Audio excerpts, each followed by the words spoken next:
Saul Loeb. Getty Images. Amazon is scheduled to report its second quarter earnings on Thursday after market close.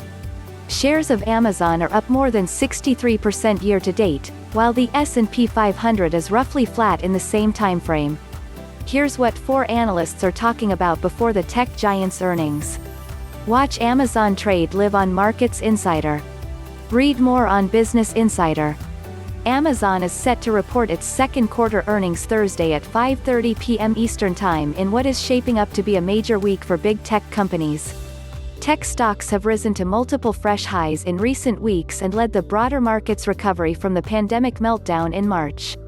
Shares of Amazon are up more than 63% year-to-date, while the S&P 500 is roughly flat in the same time frame. Here are the key numbers, according to analysts surveyed by Bloomberg. Adjusted earnings per share, $5.46. Expected revenue, $81.22 billion. Amazon, along with other big tech names such as Facebook and Apple, have shown strength amid coronavirus pandemic-induced shutdowns that kept consumers at home to curb the spread of COVID-19. Amazon especially has benefited as people flocked to online shopping as stores closed.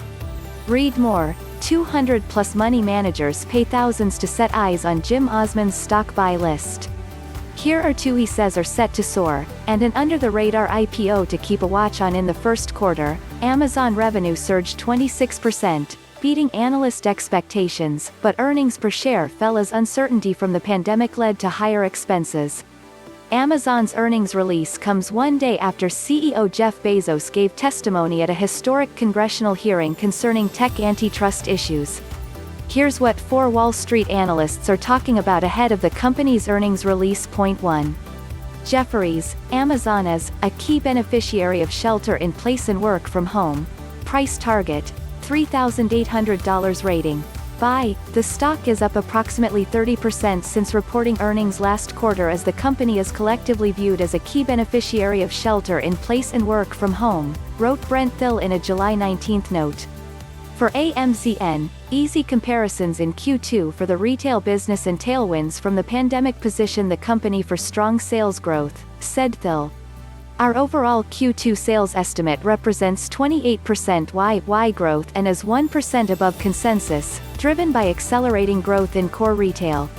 We are also approximately 11% above Q2 consensus operating income, which is 27% below the high end of guidance despite AMZN's historical track record of beating guidance and its seemingly conservative outlook for $4 billion of primarily COVID-related costs. Read more. Goldman Sachs. Buy these 26 stocks now to crush the market as an overvalued dollar continues to weaken in the months ahead too.